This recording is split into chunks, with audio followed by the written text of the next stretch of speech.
Good evening, Crystal. Hi, Jean. How are you? Okay. Is it a quick thing for you to pull up the um information in the referendum that's being considered tomorrow, especially for the one with the open space one that has language in it about the Conservation Commission being involved? Yeah, it's right on the news of the town website, and I believe open space, that language went to open space to discuss a few months ago at a meeting.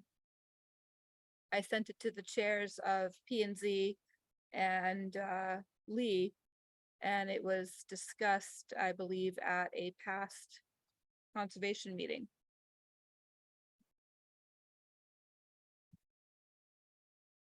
So if you go to the town website and go to news, the notice of the special town meeting,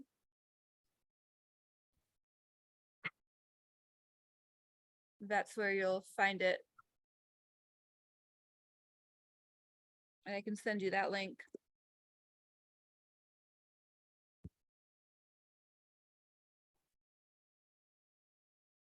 I have an unstable connection tonight, I guess. Oh, okay. I disappeared. You didn't miss me? I was looking at the I was getting the information for you. Thank you. Yeah. If I think we should just have it up in front of everybody, say this is being voted on tomorrow. So Okay, it went to conservation. We discussed it. I might have missed that meeting. I don't know. I just want to make sure that everybody's aware there's a referendum tomorrow and everybody should be showing up. It's Yeah, kind of well, it's kind of a big deal. the only three things we're voting on is to elect a moderator, to repeal the 1955 ordinance, and to amend the open space ordinance. The other things are all getting moved to the referendum March 9th. So Oh, there's another one, March 9th? no, tomorrow's the town meeting. And at Okay. the town meeting, we're voting to elect the moderator. We're voting to repeal an out-of-date ordinance from 1955. And we're voting about the amendments to the open space ordinance. All the other items, 2, 3, 4 on the town meeting are being voted at the referendum March 9th. It says at the bottom of the notice that they've already been moved to a referendum. Okay. The snowstorm is still gonna have it, Crystal? I'm sorry, what? The snowstorm is still gonna have it? Yeah. Yeah, I mean, the weather, the roads will be clear by then. Time is it 7 o'clock 7. at the school? Middle school, yes. Yes. And then the referendum, March 9th, will be at the Woodstock Town Hall from noon to 8.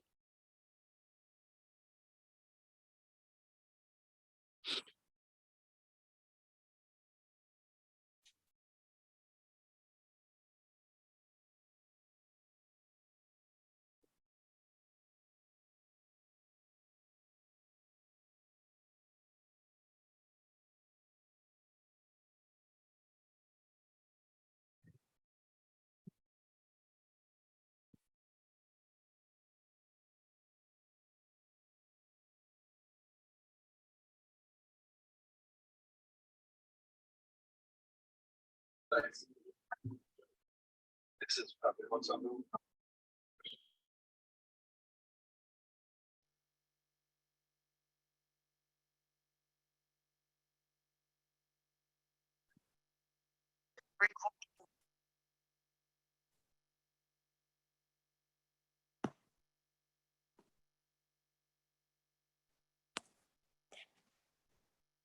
Lee, it's been a while since I've seen you. Your beard is getting quite long.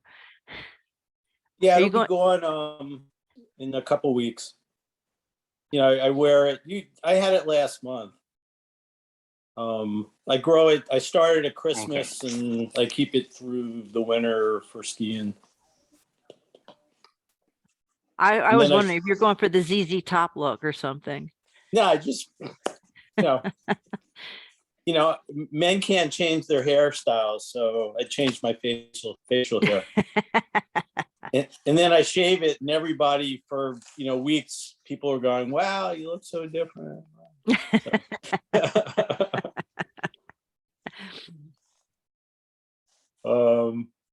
It's great. Oh, Grace is here. Good. Okay. Grace isn't here. Oh, she just Yeah. came in. Don't. Grace isn't here. How do you talk? We can hear you, Grace. We can hear We you. got Grace's can hear me? phone and Yeah. Grace. We got two I Graces. can't hear them. How come I can't hear them? It's not loud enough. Can't hear who? Okay, Ray's back. Okay, so Crystal, can I'll call the meeting to order at 7:01. Yes. Hey. So everybody state your name. Lee Wessler's here. Jean Pillow's here. Jordan Stern's here. Pam Spaeth is here. Grace is here. Crystal Adams is here. I'm sorry, who was that? That was Jason. Jason, okay. And Lori, you there? 6. We got Lori. Lori's but muted. But we'll assume Lori's here. Okay, so I don't think there's any alternates here. Oh no, Jason's an alternate. So Jason is seated as a member tonight. Okay, anyone have a chance to read the minutes, and is there an approval or motion to approve or any discussion? I read the minutes. Oh, good. I Grace, still hear you. Go ahead, Jean. I said I read the minutes. I Okay. don't Okay. recall saying that I would find a location for rain gardens. I thought we were all supposed to be doing that, but other than that, everything else is okay.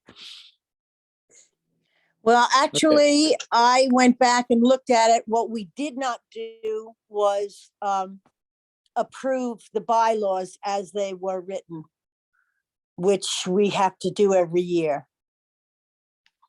Okay, we'll do that when we get to old business. Okay, We'll do that. So any other discussions? Or does anyone feel like making a motion to approve? I'll make the motion. Pam Spaeth. Okay, thank you, Pam. Anyone want to second it? I'll second it. Speed things Okay. along. Is there any further discussion or comments? Hearing none, all in favor, say aye. Aye. Any Aye. opposed? Aye. No one's opposed. Anyone abstain? Okay, No, you so so who just, so Crystal, it's Mr. Rathbone? Who's the forester? Bill Rathbone? Rathbone, yeah. Is he? I just admitted somebody via phone. I'm not sure if that's him. Yeah, I see two unknowns. Yeah, Is- one of them's Bill Rathbone, the tree warden. Oh, excellent. Welcome. So, Hi.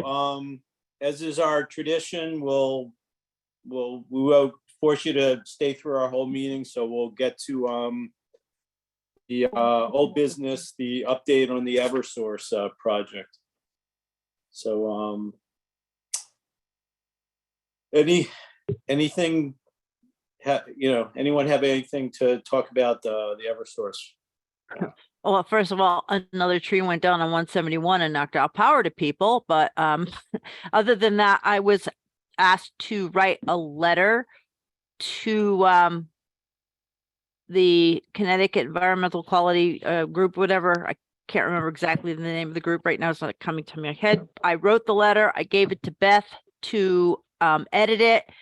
And that's the last time I saw anything about that letter. Did you end up getting it from Beth?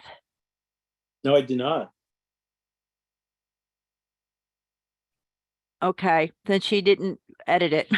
But I did write one and I was gonna have her look it over. I could just send it to you for you to consider. Basically, it's just saying that, you know, what our concerns are about repairing buffers that are gonna be clear cut and things like that. Thanks, Jean. So, Mr. Rathbone, do you have a presentation, or would you like to field questions from our commission?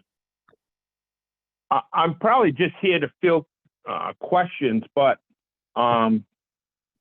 just so people there know, I have not received the plan from Eversource concerning what they're going to do.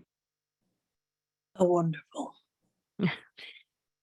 They, according to what I read, they implied that the child road thinnings along the road or clear cutting along the road is going to already be starting and that it's already been approved by the tree warden. So is that not true? Yes, I mean, over the years that I've been tree warden, they would come in and yes, I would sign permission for them to do their clearing. Yes, I did sign it. Okay. So, you know, are you aware of what our concerns are and why No, we I'm want? not. All right, then maybe we No. should start with that. I did try to, this is Crystal Adams speaking. I did send him the link to the conservation page with the PowerPoint and the letter, but I don't think he was able to open the links I sent. No, I was not. Okay, how it came across to us is they're picking certain roads in 13 towns across the state. And Woodstock, it was Child Road, part of it, the other part, the utilities are buried. 171, basically from the traffic light to just beyond Bradford Corner Road. And 169 from the traffic light down into Pomfret. And they, we asked them a lot of questions when they came to our meeting, and they pretty much said that any tree that could fall onto the power lines, even if it's outside that 30-foot radius that they were saying, whether it thinks 30 feet or less, if it's like a 80-foot tree that's 60 feet away or whatever, they could take that tree down too. And there's a big section along Route 171 where Millbrook pretty much hugs Route 171. And there's that entire section. If they were to clear cut, the stream bank would be, maybe it would be better for the power supply, but it'd be bad for downstream flooding. It'd be bad for stream erosion, stream bank erosion, a lot of other issues, water quality, the temperature will increase in the stream. And they didn't seem to care that there was any other concerns other than we have to keep the power going. And we wanted them to not take down every mature tree, and some healthy trees did not need to come down, and they were just like, nope, we're just going to take them all. And yeah, that's something totally different than I've ever been aware of. I know they've you know, the branches over the line, they've gone from ground to sky to remove branches, but removing entire trees is something new. that's what that they're I was not aware of. proposing. This is what they're planning to do on Child Road. And this is what they're planning to do along Route 171. And the trees do not have to be on the same side of the road as the utility lines. They could be on the opposite side of the road. And if they could fall onto the utility lines, then they could take those trees down. So National Scenic Byway, Route 169, which is lined with mature trees, is at risk for losing that scenic quality if they were to remove all those mature trees along the side of that road.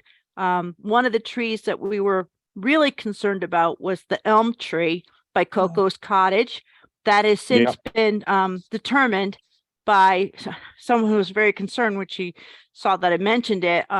She contacted the DOT and said that tree will not come down. They would not approve that, which is a nice thing, but there's still a lot of other mature trees all down Route 169 from the traffic light down. Now, we've always said, if you have a hazard tree on your property, this is a great opportunity to have that tree taken down and let Eversource pay for it. So that was never, we never said, don't cut any trees. And those white pines by the intersection of 169 and 171 at the traffic light, I consider them to be hazard trees. They're a very soft wood tree, and those branches break routinely. And I don't think anybody in town would say, no, we have to protect those white pines, because those are hazard trees, in my opinion. But Are they on Line Master property? Well, I don't think Line Master owns that corner. I think there was Yeah, it's a private property on that corner of 169, 171 by the traffic light. That's where that historic home got torn down because Yes. what was it? it used to be the Harvest. Bald Hill, yeah, that restaurant that got torn down. That corner there is, I think, privately owned. And yeah, we've seen some pretty bad power failures caused by those white pine branches coming down. The Route 169 caught on fire for a while because of a bad break in one of those trees. But oak trees along the road don't need to be taken down, and healthy trees in riparian zones, by all means, should not be taken down. And we're just trying to ask for some kind of reasonable review of what they're proposing, and they just want carte blanche.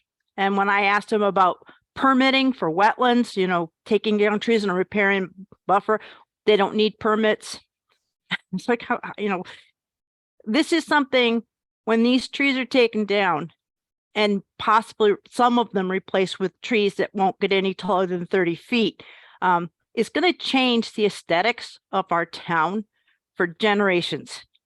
And we just want to know why there was no environmental impact statement, but we're concerned. And I don't think all the trees are threats to the utility lines.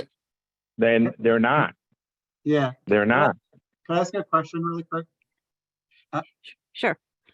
As the tree warden, if you're not aware of what this process, or what their proposed process is, so part of the process is, as Jean said, is cutting down, clear cutting some areas, but then also putting herbicide on the stumps to prevent regrowth. So if you have the authority to approve the cutting, do you also have the authority to approve the placement of the herbicides? It would. No. Yeah. No, I mean.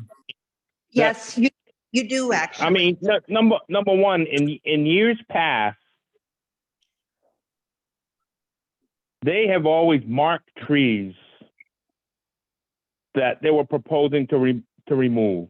There wasn't just a generic statement, and then they can just come in and do whatever they want.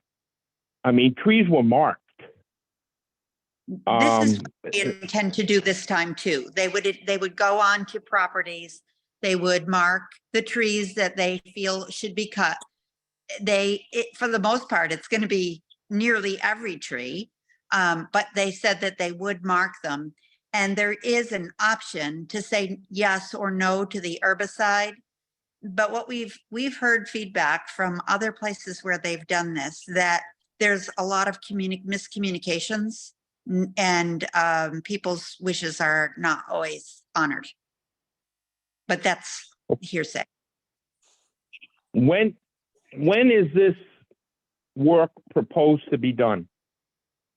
Well, Child Road, I believe, is already scheduled to begin. Yeah. And I thought they started. and they're in the process of getting property owner permissions from Route 169. They were 75% done with approaching all the property owners involved before they even told us where the properties were, We didn't know where on 169 they were talking about. And then with 171, Beth isn't here tonight. She lives in the target zone. She had not been approached yet. So, they gave us a schedule. And that was what, 2 meetings ago? With a Mhm. special meeting? I don't remember it off the top of my head. I apologize. Does anybody recall what they said their schedule was going to be? Well, they, I thought it was the end of February, no? Well, that's now. yeah, No kidding. they were behind. They were trying to reach everybody and they wanted to reach at least the majority of people in a certain swath before they began the cutting. So they were having some challenges associated with meeting them. But while they were doing that, they also added other sections that were targeted zones. This is a pilot program, and the intent is, if it works, to do it more broadly across the state. But this is what's called their pilot. So even between the time they initially discussed with us and then the last meeting, they added another section of 171, and I'm in that cut zone now too. So the area that's furthest along is Child Hill.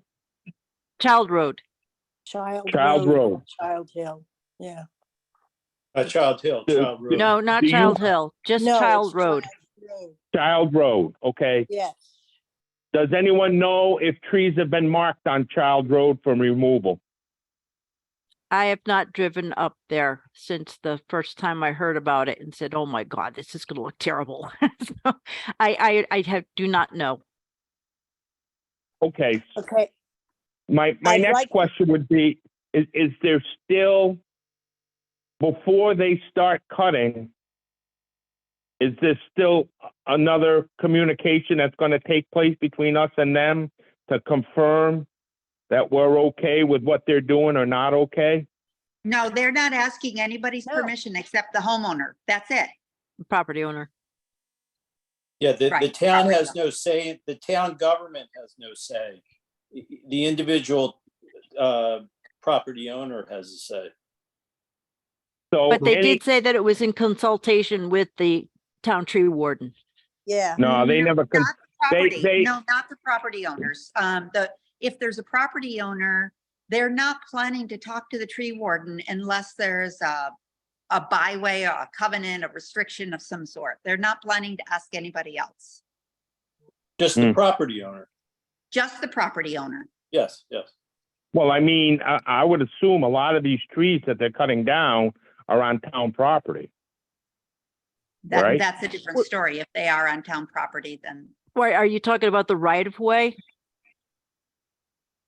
Yeah, I mean, there's a certain parcel of land from the center of the road to the side of the road that's town property, Right. right? That's normally they have the 10-foot right of way that they can work in. Right. That's the town. But this is not the 10-foot right of way. This is a 30-foot fall zone. And it's much expanded beyond what the standard trimming policies are. And they don't want to just trim these trees. They want to totally cut them down. Anything that is now or in the future going to be tall enough to fall on those power lines, they want to remove it and replace them with smaller tree species. And I don't know if it's at a 1-to-1 ratio. So if there's a big oak tree in somebody's front yard that's 30 feet from the power lines and they say, oh, that can fall on the power lines, we're going to take that down and we're going to give them a red bud. That's what they're planning. I think the point that he was making was that in virtually every case, there's gonna be some town property between the road and before you get to the homeowner's property. Right, So- Right, 10-foot median. So, Yeah. so who are they contacting? So, and just as an example, I'll just say my yard, I have probably 5 or 6 trees that are in that buffer zone, and then, another 10 trees that are on my property. Are they gonna ask my permission to cut the ones in the town buffer? Well, actually, you're on a state road, Jason, so they would be talking with the state DOT, not the town. Because that's the state right of way. Just the same question applies though, as an example. Yeah. Doesn't the town have the ability to step in and say, hey, good for you, you're gonna cut those 10 trees, but you have to leave these other 3 because they're on town property? Well, the only thing that, as a tree warden, that I can offer you folks is, number one, they should mark the trees that they're proposing to take down. There's really nothing I can do about trees on private property. I would assume that a private landowner could refuse, could say, Right. no, I don't want my trees cut down. Correct. And that's Yeah. what On- we've been trying to tell people is they do have the right to refuse. But the town should have the right to refuse also. And Okay, I just wanted to bring up something as I thought of it. If a property owner, say Jason has a tree on his front yard and he wants to keep it and it's on his property, then they might turn to the tree warden. I believe I'm remembering this correctly, to say that tree is a hazard tree and it has to come down.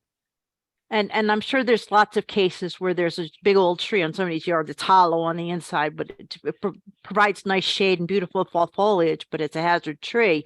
In that case, they might be employing you to come out and do an inspection.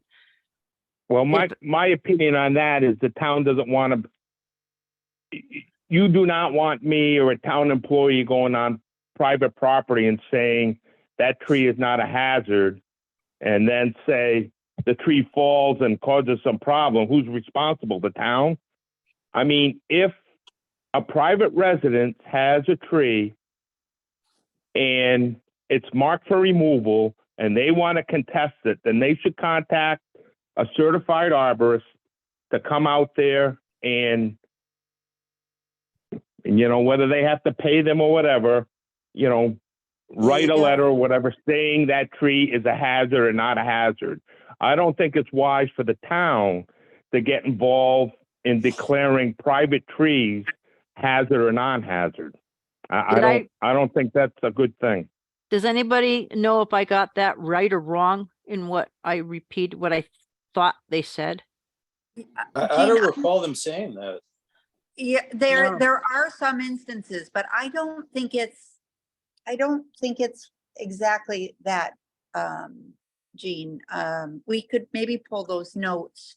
But I think that they meant if the tree is on town property, they would be in touch with the tree warden, not if it's on private property. If it's on private property, then the up to the owner. homeowner, the Yes. homeowner supposedly That's what I has the thought. right to say no. Ultimately, they are bullying, and they, not necessarily here, but in other towns and other locations, they have pushed the homeowners. They've made them feel ultimately responsible for power outages, and they're telling them the program won't work if everybody doesn't cooperate fully. So they are putting pressure on people, but people still ultimately supposedly have the right to say no. What we were encouraging is that people actually use this as an opportunity where, okay, they've had these trees that are problematic for a while and it's expensive to cut. So sure, go through and mark them with Eversource, and have those trees that you've been wanting to cut anyways, and say no to the others that you want to keep. But that's not something which is received favorably by Eversource.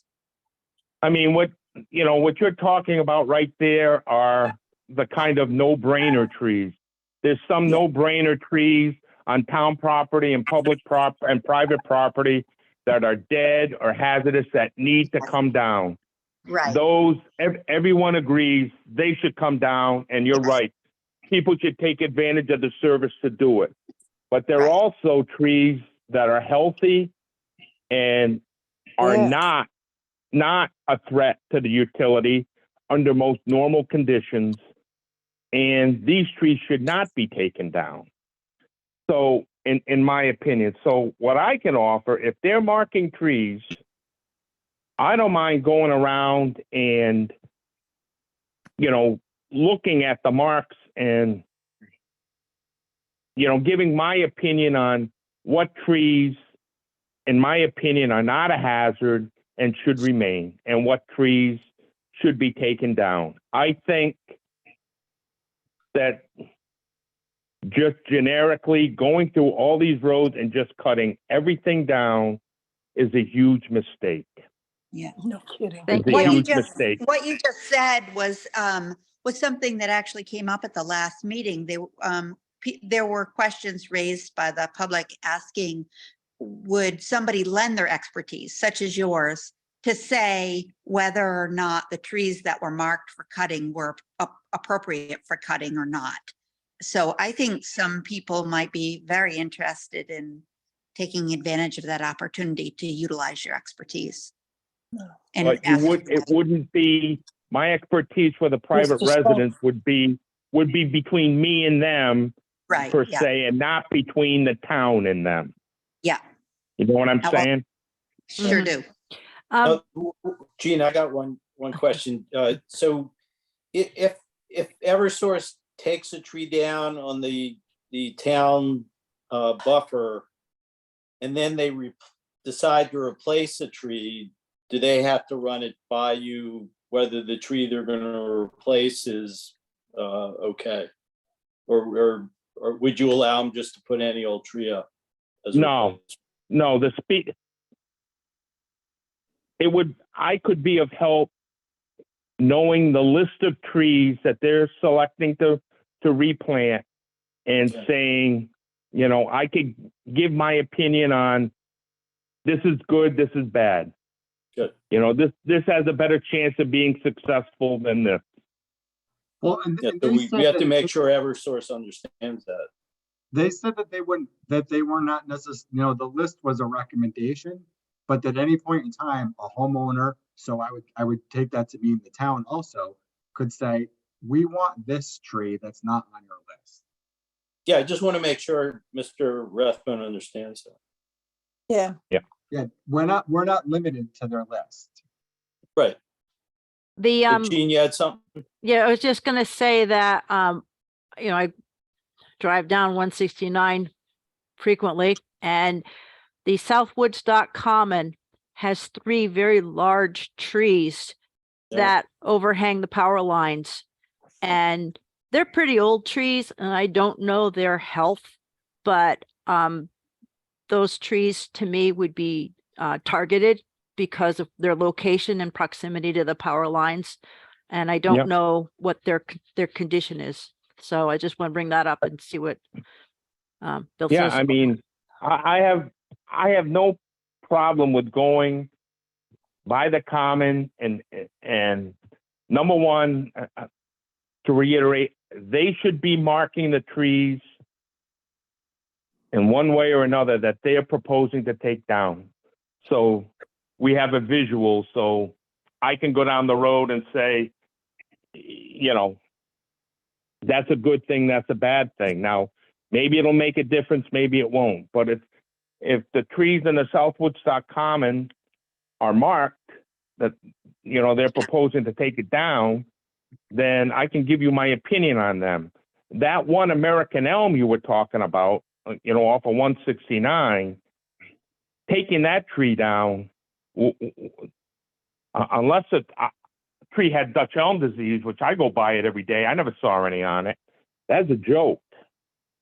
Yeah. That tree should not even have been proposed to be taken down. Well, they didn't specify that don't think it was on was. their list. It's just in the target area. And when I saw the target area and remembered the tree there, and it does, you can take a picture of the tree and you can see the power lines that are going over towards the fairgrounds. So you know that it's close enough to fall on those power lines. And the idea that that tree would have been considered, even it's a Connecticut notable tree just was like, wait a minute, we need some sanity here. We have to make sure that tree is not removed because it survived Dutch elm disease. And but it's, And we in did, my opinion, that tree is not a threat to the utility. It's not. yeah, it I is mean, in it would the, have to, it would have to almost uproot and fall over to impact the utility. yeah, that But tree is sadly- on the town, it's on the DOT right away. It's, David Miller, who owns the property, said there's a marker to show where the right of way is for the state highway, and the tree is within the right of way for the state highway. So it would be the state's decision, but the DOT said, no, we wouldn't take that tree down. But sadly, Eversource they're not proposing that someone assist with making decisions about any trees. Their plan is to move forward with this almost clear cutting because most of the species that are by the roadside are going to attain 30 feet or more. And so their plan is to do the cutting. They're not asking anyone except the homeowner and just those who they need to ask and get permission from, and they're hoping everybody's going to say yes. Right, so And Lori, so the question is, if the tree is on town property, like at the Commons, and Bill goes by and says, you know, in my opinion, these trees shouldn't come down, are you speaking on, does your opinion carry any weight, or do we need the selectmen to say, write a letter and say, you can't do it?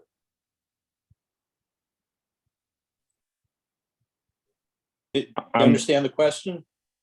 Yeah, I mean, I do. Yeah, I mean, I would assume that I would have to report to the selectmen, and the selectmen would have to. Okay. I mean, I don't have any relationship with Eversource, you know, and I don't have any authority with them. So, Right, but do you have an authority through the town, or do you have to go through the selectmen for said authority? I mean, I'm the tree warden of the town. Now, what weight that carries with Eversource, I do not know. Okay, we should ask Eversource about, that's a question for Eversource then.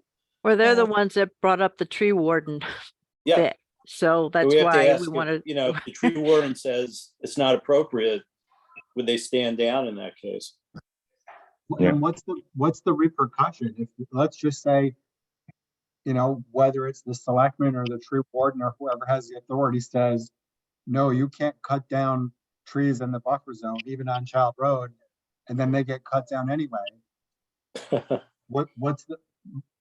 what's We'd the have to test? we'd have to ask the town attorney that question. Well, I mean, when you, hopefully, you know, there's going to be some reason and we'll be able to work together, and that will never come to pass.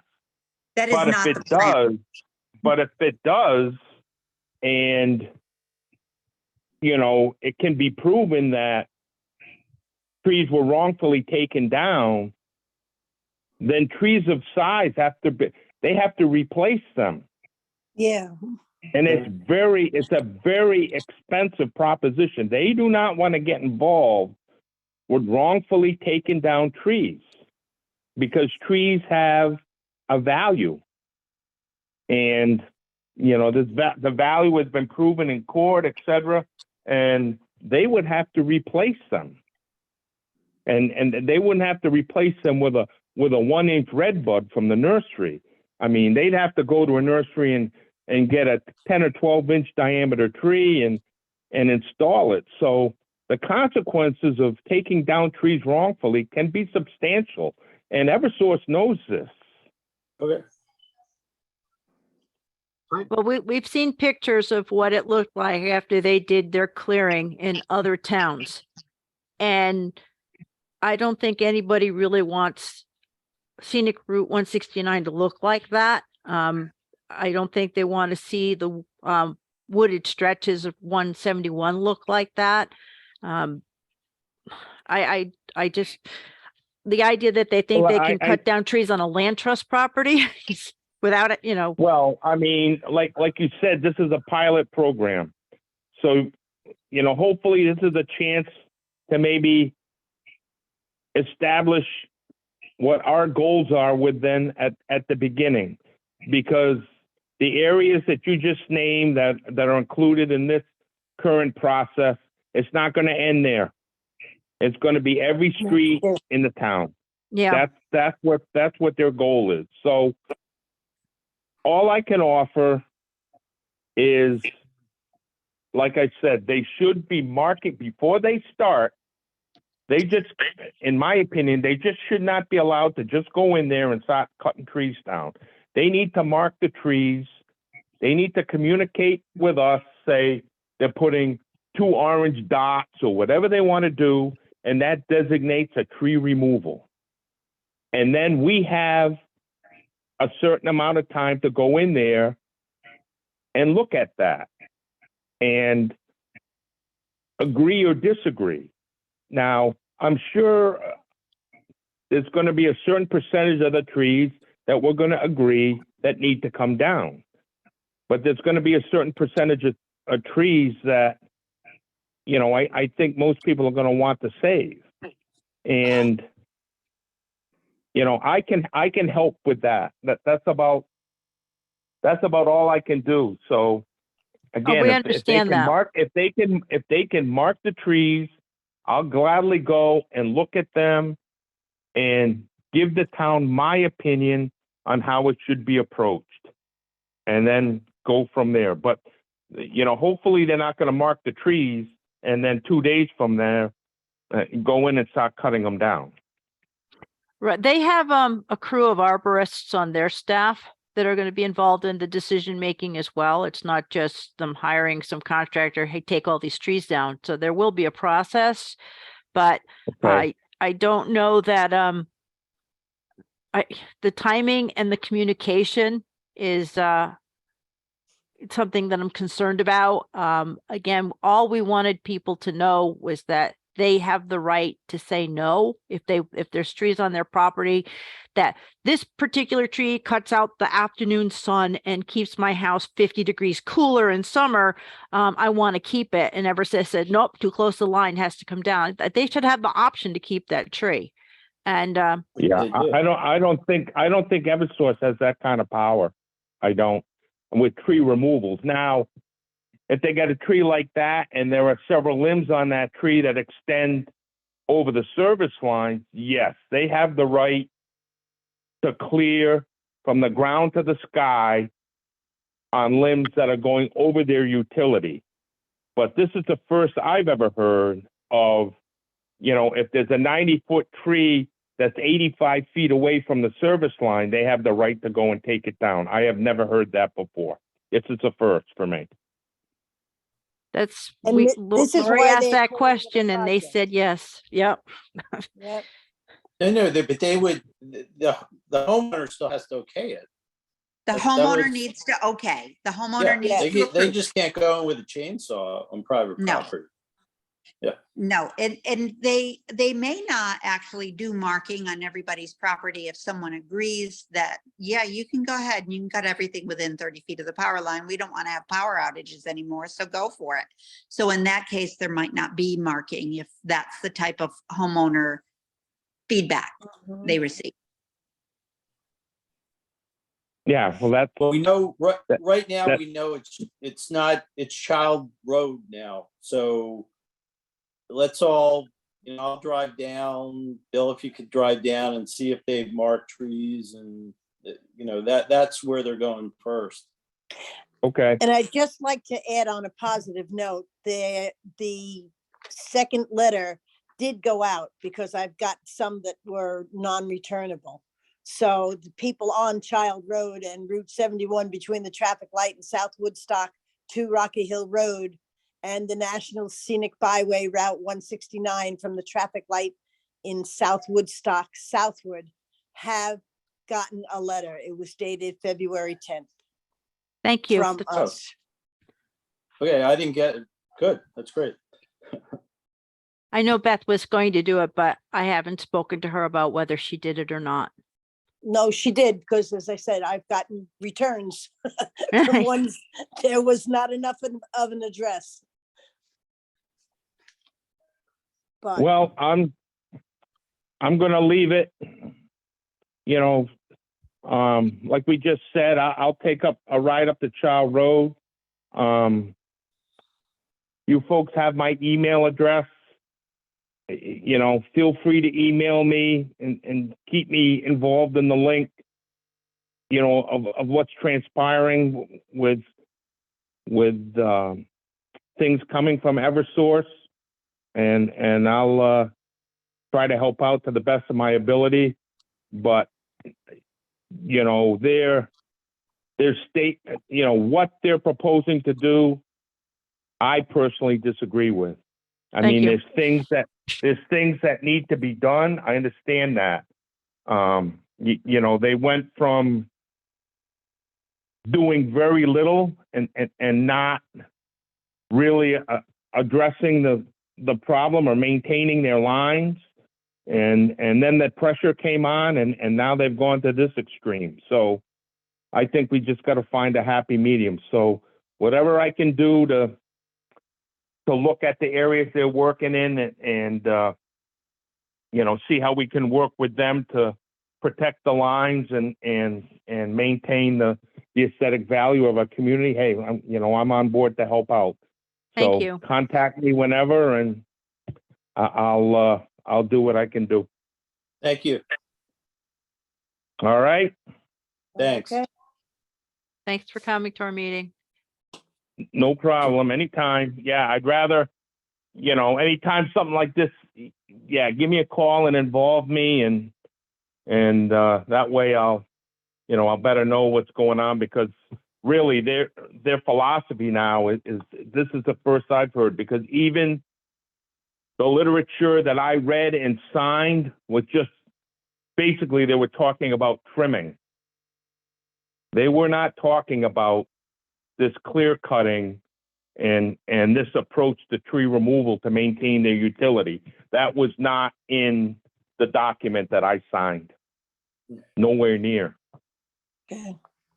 Thanks. So, They but gave anyways, us a I'll let you folks- PowerPoint, and there's a PowerPoint that they presented to us, and then we took the same PowerPoint and used some of their slides to be able to illustrate what they were talking about. But there's one that really very well captures that this is a different type of program, and it does extend beyond the normal 10-foot wide swath that they use. And again, it could be both sides of the roads, because the trees could fall across the road and land on the power line. So that's yeah, I mean, we can't. I don't know. I don't know how. There's risk in everything. I mean, we try to minimize the risk, but you know, what are we going to go do? Cut down all the trees so nothing falls on a house or nothing falls on a service line or a line? No, that's not the way. That's not the way to approach it. That's like saying, hey, you know, none of you are going to drive in a car again because, you know, someone's got killed, or, you know, we've had people get killed. So we're going to approach this. You're going to walk from now on. There's a certain risk that we assume in living. And there's a certain balance in the ecosystem that we live in that helps the wheel turn and helps everything going. And trees are a part of it. And just going down and cutting everything down, I mean, an oak tree that has, I don't know how many hundreds of square feet of leaf surface area, you know, a red bud's not even come close to that. I mean, so we need to maintain, you know, the healthy trees that we have. And if some of them are 60 or 70 feet down, yeah, there's a certain risk that, yeah, if we get, you know, a really, really serious storm, yeah, something may happen. But I don't agree with planning for that. I don't agree with planning for that. So I think there's got to be a happy medium, and hopefully we can reach that with them. thank you. Thanks. All right. So keep in contact, and I'll go look at Child Road, and I'll be in touch. Thank Thank you. you. All right. Thank you. Yep, Thanks yep, very good much. night. So what we should do, I mean, you guys, if you think about it, do you want to go to one of the selectmen's meetings and just bring them up to speed so they can make sure that Eversource contacts Bill for any tree that's going to come down on town property?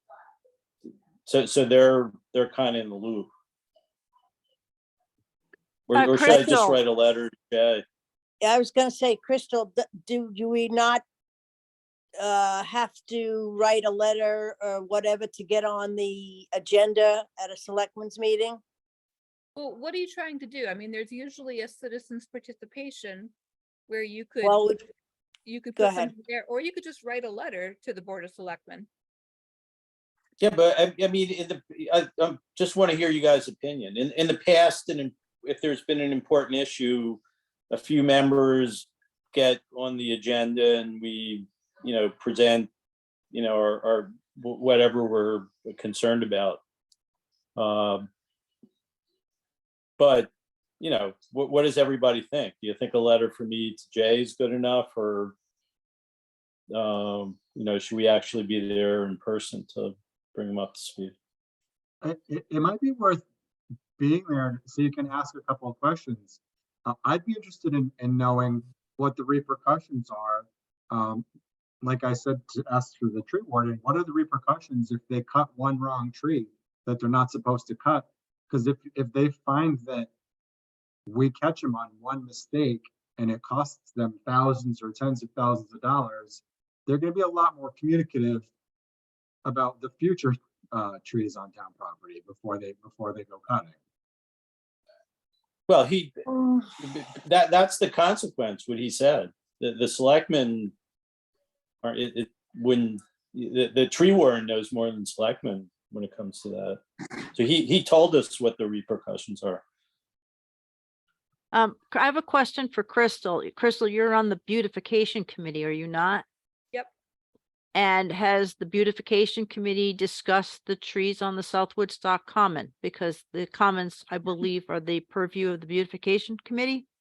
So our next meeting is Monday. We don't meet during the winter. Oh, okay. So the first meeting, the first Monday in March will be our next meeting.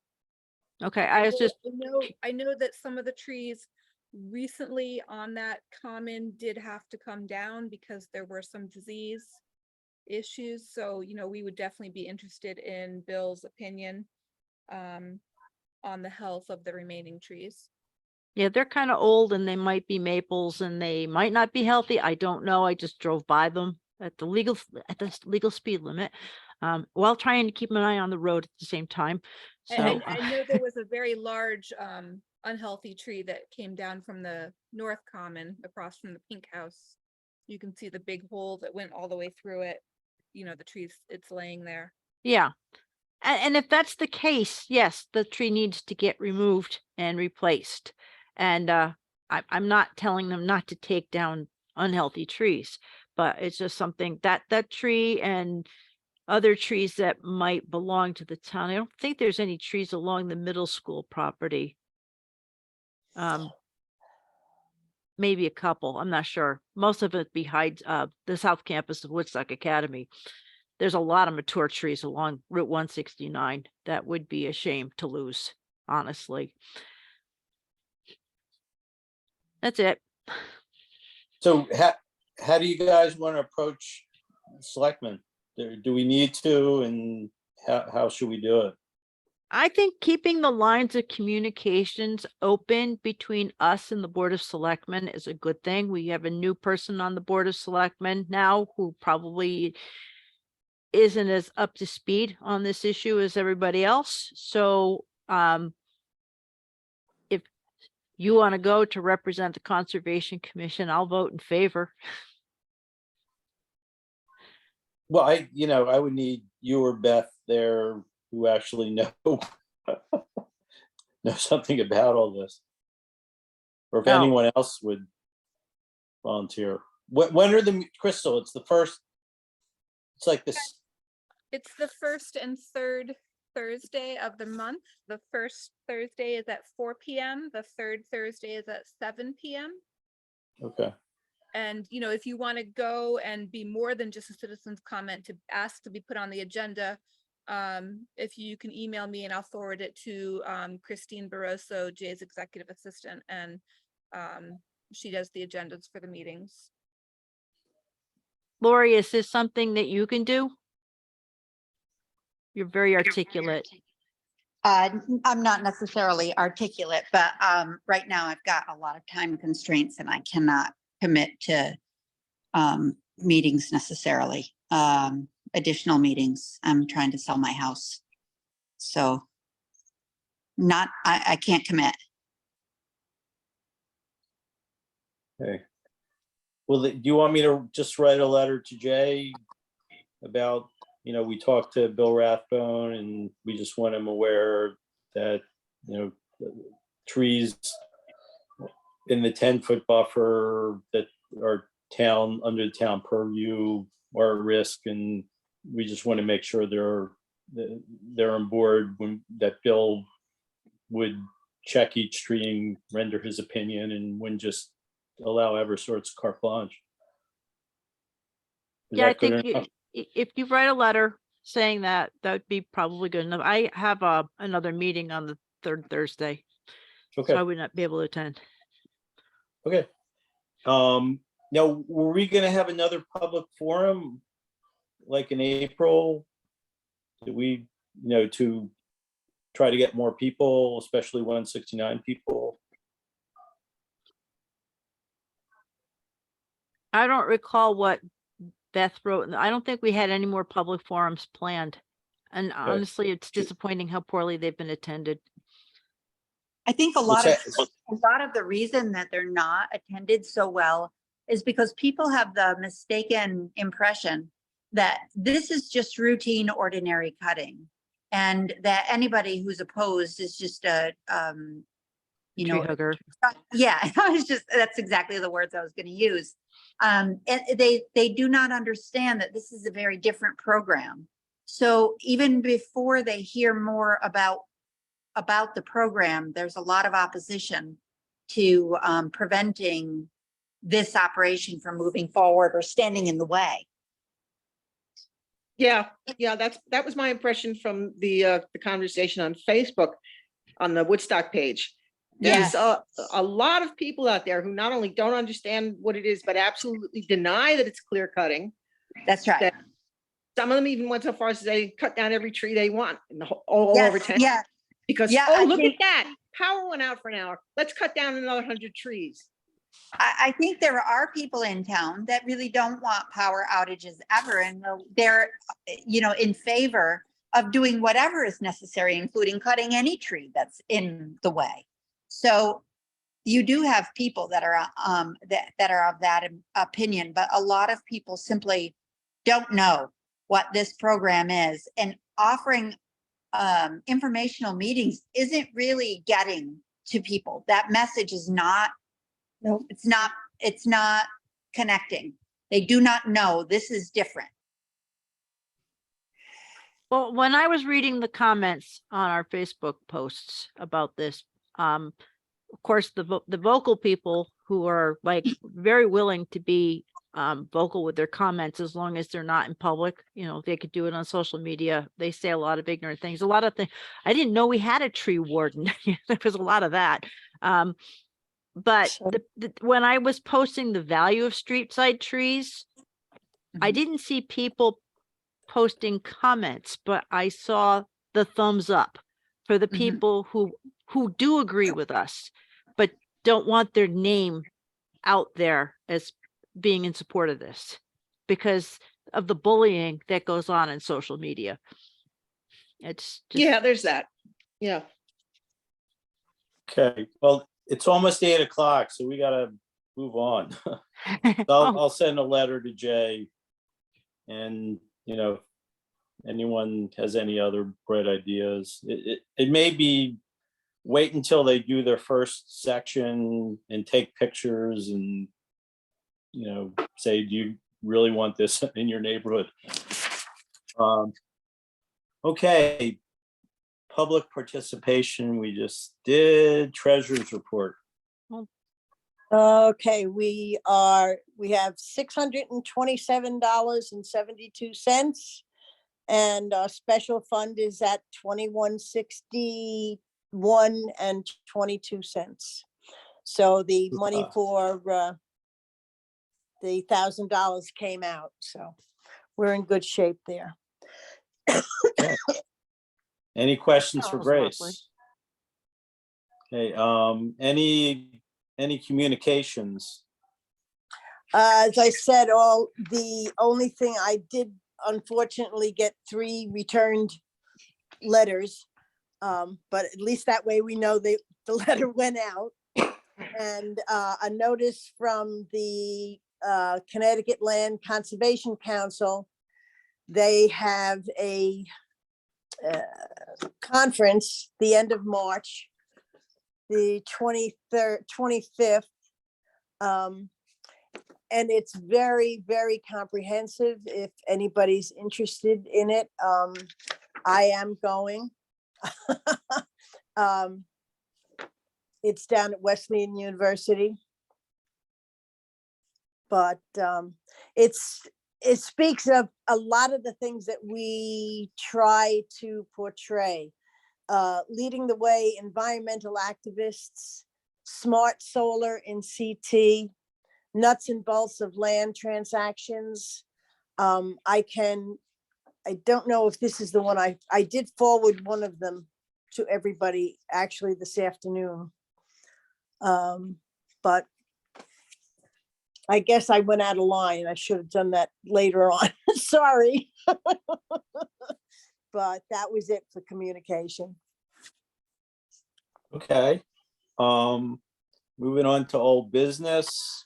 Any thoughts on DRC, Jean?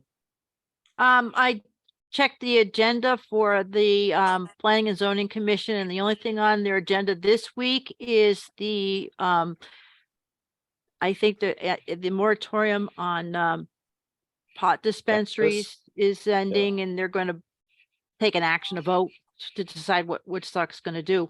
That's this coming Thursday, so it doesn't involve us. Yeah. Okay.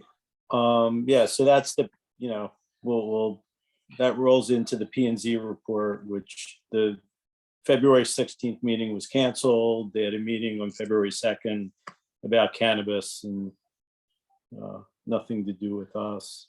Crystal, open space. A February open space meeting was canceled. Okay. I doubt there's anything with stewardship in the dead of winter. Pollinator pathway. I'm still meeting with the Northeast Regional Group, and I donated a lot of seeds to them. And I made a donation myself to help them start some pollinator plants, native plants. They're being grown at the Spring Valley Farm at Yukon. And when they come up, I'll make sure some of them come back to Woodstock to get planted here somewhere. And I will be also getting zinnia seedlings from them again this year if they're available to be planted at Roseland Park. And the Garden Club is having their first ever garden symposium on April 1st. And I've been asked to be a speaker at the symposium at one of the breakout groups. And I'll be talking about the Pollinator Pathway Initiative at that meeting. Excellent. Crystal, anything new with Sustainable Connecticut? No, I don't have anything new with them. Okay, which brings us to new business. So Jean wanted to bring up the Prop 46 vote that's coming up. Well, that's not the one I wanted to bring up. That it's at the same time as that, but it's But the open space. It's in the same meeting Yeah. tomorrow night at 7 o'clock. There's a town meeting at the Woodstock Middle School, and they'll be voting on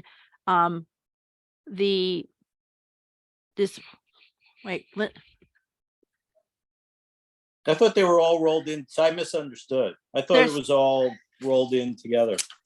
Well, you get to vote on individual things, but the one that I wanted Okay. to bring up was The Conservation Commission reviewing, the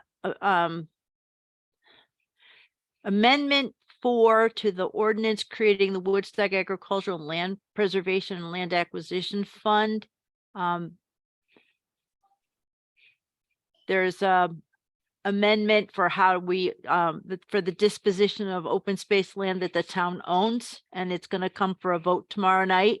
And I believe we're part of the process in making the, providing information, advisory information on the condition of the land. So I thought it'd be really important for us to be at this meeting and be part of the vote on the process, or to answer any questions about how we feel about this. Or if we So- want to so- make a statement about how we feel about this to be read at the meeting. And So- this so is one, tomorrow that- night? that's not an existing, that's not existing already? That's a brand new thing? No, guys, this is an amendment to the open space ordinance. We discussed it at the December 12th conservation meeting. Okay, So we had two different town ordinances that were in conflict with each other. oh, right, yeah, I Okay. remember now. Yeah, Yeah, yeah. So. okay, so we discussed it, Gene. That's right. Well, I intend to be there, but I will not be speaking on behalf of the Conservation Commission. I'll be there as a citizen unless there's a statement from the Conservation Commission I don't- about support or otherwise. Do you think that a meeting tomorrow night will be, Yeah, it's not gonna It's be not public. gonna happen. Yeah. The meeting is going to happen tomorrow night. In I the would town think- hall? No, it's. In it's at 8 the inches of Woodstock- snow? It's at the Woodstock Middle School. I have. Which will be closed tomorrow, in case you're Yes. interested. Yes, Okay, it will, and we've already had this discussion with the superintendent and with, okay. we've already had this discussion with them, Grace. That's fine. I'm not driving in that amount of snow. It's that school is closed. Right, and Sorry. it's gonna be 6 inches over, 12 hours. The roads, our highway guys will have the roads cleared up. That's okay. And, Okay, and so Gene, are you proposing anything? Well, obviously, we need to have a policy that we have to clear up the policy, and this is, if anybody wants to say, oh, what are you trying to get over on us? We don't want to just give away open space land. We should be able to be there to present that this is not what's going to happen. Conservation Commission will look at the land as its value for its natural resources on the property, and we will render our opinion to the Board of Selectmen and the Open Space Land Acquisition Commission. So it's not going to be just something the Board of Selectmen can do on their own without consulting with at least three other commissions, because Okay. planning and zoning is involved too, right? Right, okay, so Jean, the 1955 ordinance that is up on the meeting tomorrow night to be voted on to be repealed, that 1955 ordinance it said any land that came through tax liens or foreclosure, the Board of Selectmen could do whatever they wanted to do with it. And then we had the open space ordinance, and that gave a little bit more protection, but basically the two were at complete odds with each other. So the amendment to the open space ordinance gives a lot more protections and gives a lot more of a process. Okay, And this was discussed in December. Everyone had the copy of the proposed Right. amendment.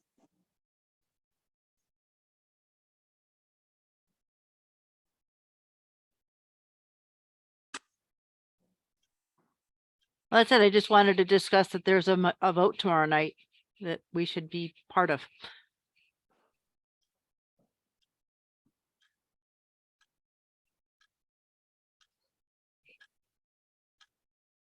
Okay.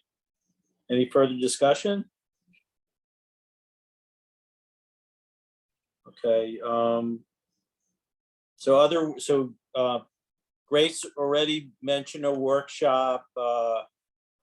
Crystal, there was a workshop on March 9th. Wait, Mark. What? Okay, there's also the workshop on March 1st at the town hall about the Access GIS maps. Okay, Ah. I emailed that out to you on February 14th. yeah, I should have said that, everybody should have gotten that. Okay. I did get it. I will be there. I recommend anybody else who can be there should also be there because I should not be the only one on the commission that knows how to use the GIS map at the town hall. So I intend to be there. I want to see if there's any, what layers are available and if there's any way we can suggest other Oh. layers. Yep, I'm planning to be there as well. Yes, okay, so what time is it? 9:30 in the morning. 9:30. Oh, I gotta work. I On will March say 9th. you said. 9:30 on maps March 1st. intuitive. 9:30 Wednesday, March 1st. I sent the information to Cool. Lee and the chairs of the other boards and commissions to send on to their members, and Lee sent it on to us. So anyone want to go 9:30 at town hall? So Jean Sure, and I'll I go. will be there. I can And be it. then, Crystal also, let us know, there's a wetland science conference, March 9th. oh, yeah. Yeah, Thursday, March 9th, 8:30 to 4 PM, in Berlin, Connecticut. Mm-hmm. Kind of a pricey one.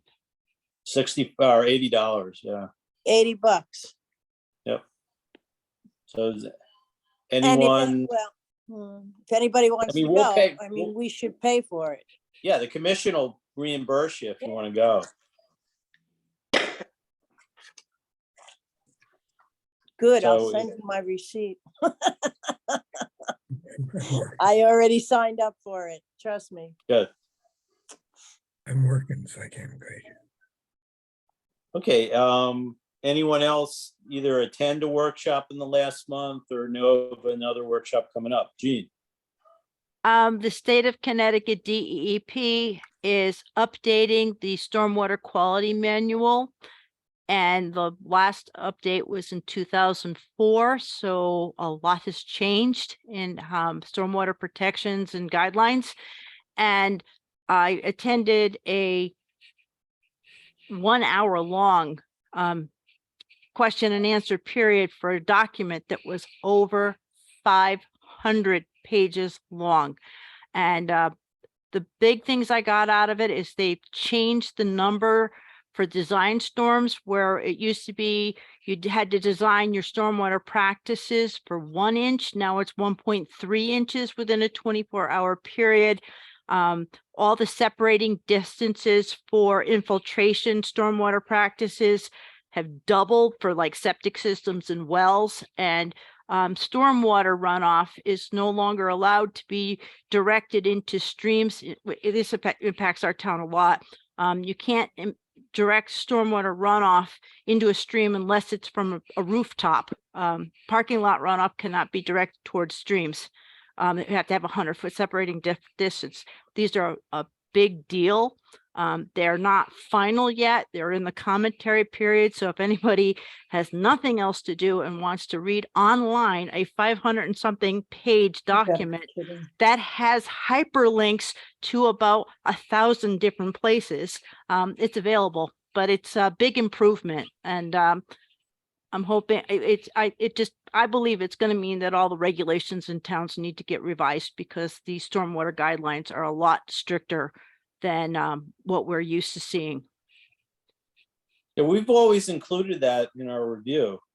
So when we recommend, permeable ground cover. So we Well, now paid they- attention to it, but now there'll be a law behind it. Well, it's guidelines, but Yeah. so, and there's obviously wiggle room. Mm. If you say I can't do that, but the one that I looked at and I still need to understand is when they said 100 foot in new development, you have to stay away from streams 100 feet away. That's never been seen before. And I don't know if that's gonna stay in there or not. I can't imagine the industry, the development industry leaving that in because it's a big piece of land that they can't develop, if I interpreted it correctly. So that's a big deal. And let's see, everything else on my list, I just already talked about. Hey, anyone else have to chime in about that? If not, open discussion. Jean, you have anything else to? Well, That's I still would love to do a pollinator garden someplace in town, but not be the whole only person planting it. I have 6 rain gardens I'm planting this spring and a repair and buffer restoration project I'm planning this spring. So I'm kind of tapped out when it comes to doing more of that when I get home from work.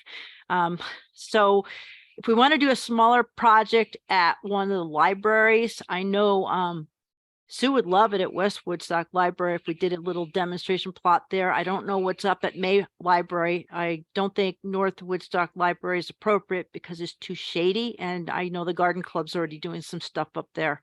But I cannot take on a project at the elementary school. It's too big a project for me to do in my spare time. Ann and I are doing 3 of them on our property right now. Oh, nice. Well, Yeah. I didn't say what I'm doing on my property. I didn't count that. Okay, anything else, Jean, for open discussion? Not tonight. Okay, Lori, Question primarily for Jean. Jean, I have the Salt Watch test strips. And my question, I haven't done it yet though, but I was going to do it over the weekend and then I thought, you know, is there an appropriate time to be doing it? Should it be after a storm such as what we've got upcoming? We've had hardly any storms where they've used salt this year. Should we Yeah, wait? it would have been good to get baseline data before the storm, but we Yeah. do want post-storm data. Yes, we want to get all that runoff now, you know, after the storm, even after the ice storm. I don't know what everybody else looked like, but I live in a glass palace up here on the top of my hill. So yes, if you can get out there, any data you get is better than no data at all. And I know Maura has her kit and she hasn't done it yet either. She was planning to do it, but she got sick. So Yeah. Well, I've got 4 tests. These kits aren't free, or I couldn't find a way to do it for free, so they had to be purchased. And there's only 4 tests. So if I do 2, then it's only going to leave 1 more opportunity. well, the idea that I discussed with you and Maura was to do Bungie Brook upstream and downstream of the DOT salt storage facility. So if you Right. picked up one Bungie Brook where, seriously, I think that's 171 where Bungie Brook goes underneath the road. If you got it there, that's upstream of the salt facility. And then if you went further down and picked it, I picked out 2 different places. I don't remember where the second place was. Yeah, I'm going to reference back to your email to see if I can get that correct location. I don't know these landmarks in places that you're saying specifically, but I think you provided detail. Yeah, I think I made a map of showing where appropriate locations to approach the stream were. Yeah. Should be upstream and downstream. Yeah. But at this point, we're looking for road runoff. Had we done the testing when I first said it, we would have gotten baseline in the summer at low flow, which was also important in that particular instance because we wanted to see if there was groundwater contaminated with road salt that was infecting water quality in Bungie Brook downstream of the salt storage thing. So I'm going to keep trying to get that data. Yeah. Jean, Are we planning to do this on a regular basis? And did you indicate that there was a way to get free tests? Because I couldn't find such a way. And it will be an expense for us I don't know if we need to get it approved. This first test, I bought it, but You bought a test? yeah, I thought I gave you those 4 dip strips. and a card? No, I don't have those. I think Maura may have those, but I Oh. ordered the kits. So that's, Oh, I got um, them for free from the Isaac Walton League. yeah, And they sent me the card and 4 test strips, and I went and made copies of the card and went out and bought a package of the test strips, which are not very expensive, relatively speaking. And I was able to make a lot more kits for oh, more that's people. great. I don't have those or didn't have those. So I bought from the website that you shared. But if we have a way to get them on an ongoing basis that's less money, that'd be great, because it's more, it seems to me a disproportionate cost. It's more than $100 by the time you get shipping and It should the not be tests. costing you that much. I think I paid $30 for a Yeah. container of test strips, and I get them from the Last Green Valley because it's a Last Green Valley water quality monitoring program. Yeah, well, Can you Um, return what you bought? no, I don't think so. I bought it from the website that was provided. Okay. But shipping alone is $28. I mean, that's the cheapest That's, shipping. yeah, well, I have a way to get free shipping. So I don't. There's coupon codes that you can find. Yeah, I don't. So anyways, I have what's necessary to do the testing. So I just have to make sure that I find the correct location to do it. Right. And I- coordinate with Maura. The most difficult part of that testing is to register on the website where you upload the data. I mean, I did that in my office and it took longer than it actually took to take the test. I mean, you put a dip strip And in water and you leave it for a timed period, and then you take a picture of the dip strip and read the results. And is uploading necessary? I mean, if there's something that's going to be extremely time consuming, I want to make sure that there's a benefit. Well, what you do when you're out in the field is you take a picture of that laminated card and you put your test strip on the card so that you can see how far up the color went up the test strip.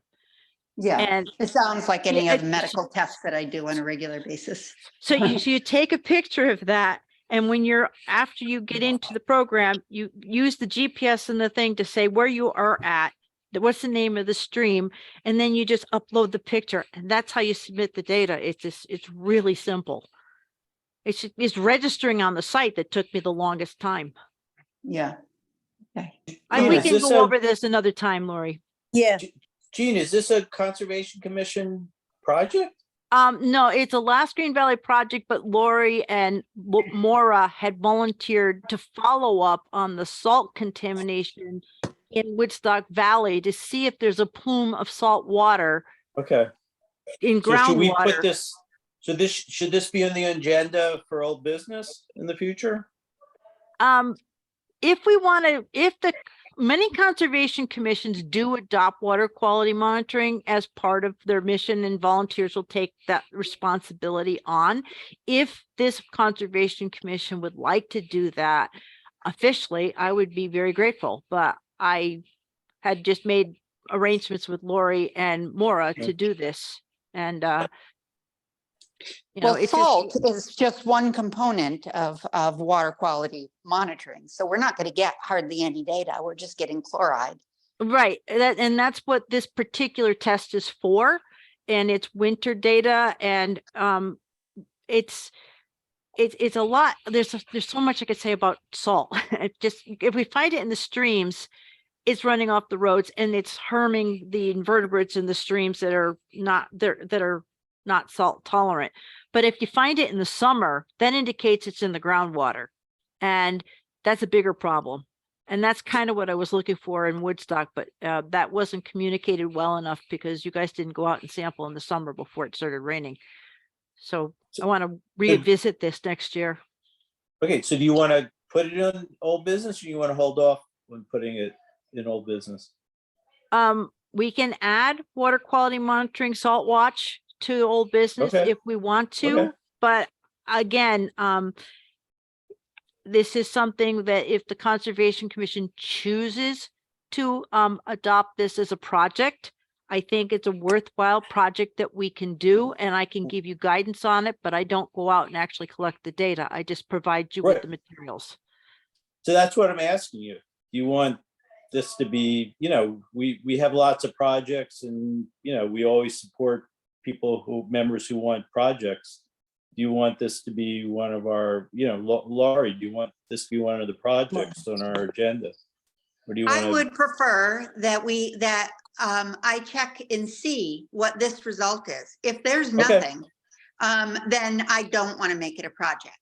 If Okay. there's something, then it's something we should be paying attention to. And maybe this sporadic testing could be useful, but the first test to me will tell a lot. If there's nothing there, then I think we're in good shape. We don't necessarily Okay. need to make it And project. it doesn't need to be just Bungie Brook. We can test any of the brooks that go under state highways and see if they're increasing in their salt concentration after it rains, and if it is after it snows and snow runoff and all that, and if it is, how much. And this is part of a national data project, collecting project. Okay, so If we do additional testing, then I think we'll need to find the resources that you're aware of, Jean, because it is, I think, disproportionately expensive to get these tests. So I think you know ways to do it that I don't know. So we can circle back to that. Otherwise, I think that the cost is just Yeah, really but- prohibitive. Lori, I never meant for you to have to buy the materials. Oh, yeah, no, I know. I think that I can probably get reimbursed for it, but what I'm saying is if we're gonna do additional streams and brooks, we have to consider the cost of the testing unless we're aware of ways to get these for less money. right, but we could use money we have in account. If we make it a project, then you can use us as a resource. Yes, yeah, that Okay, sounds good. okay, let's go on to Jordan. You got anything to report, Jordan? Nothing for me, no. Crystal, No, Ray? Pam, No. Jason? Nope. Grace? I just wanted to remind Jean that her term technically is up at the end of this month. So it might behoove you to ask if they want to talk to you at a selectmen's meeting before you get off again and have to get put back on. Crystal, And what is the policy on that? I believe that Christine would send you a A letter letter? letting you know that your term is expiring soon and asking if you would like to remain on the board. I Right. have not received such a letter yet, Okay. I will check with and you tomorrow. which is what happened last time. Hint, hint. yeah, exactly. Hint, And the hint, hint. reason it happened so quickly was because when you went off, you actually filled a vacancy. And that's where the terms are just, in other words, it wouldn't have been a new one. The vacancies right now, the vacancy is until 2025. So that's where the problem came in. And also, I wanted to ask Jason, I was in and talking to Judy today. I was asking why you were put on as an alternate versus a full member. And she said she messed up. And Okay. we do not, we're supposed to have 11 full members and we do not. We only have 10. So rather than being an alternate, you should be a full member. And she said she would look into it and try to address that. But- Are you all right with that? Absolutely. Well, Grace, shouldn't Jim be, Jim's an alternate, shouldn't he be first up to be a member? I don't know. If you want to do that, yes, you can. Well, I mean, that's the, you know, he has Well- seniority. Eh, Technically, yes, but as I Technically. say, Jason Okay. was supposed to be put on as a full member. Okay, and and let's Judge not tell Judy Jim. Messed up. Everybody, I think Mum's the Jim would word. Jim We'll would let probably Jim know. prefer to be an alternate. yeah, I think Jim prefers alternate. Yeah, Okay, That's fine by me. So happy to help in any way. So Okay, thanks, Jason. well, we'll see what Judy comes up with. Okay. Okay, Jason, I think now this is the second longest meeting we've had. Yeah, really. I Um, hope I'm not the jinx. Yeah, that's what I'm, you know, I'm not saying, but, Well, you just need to learn to eat dinner before the meeting that's starts. right. Okay, anything else for the greater good? And if not, is there a motion to I'll make a adjourn? motion to adjourn. Okay, so Second, so Jordan and Jean, so thank you, everybody, and we'll see you in a month. Okay, Good night, guys. Night. Good night. Night. good Night. night.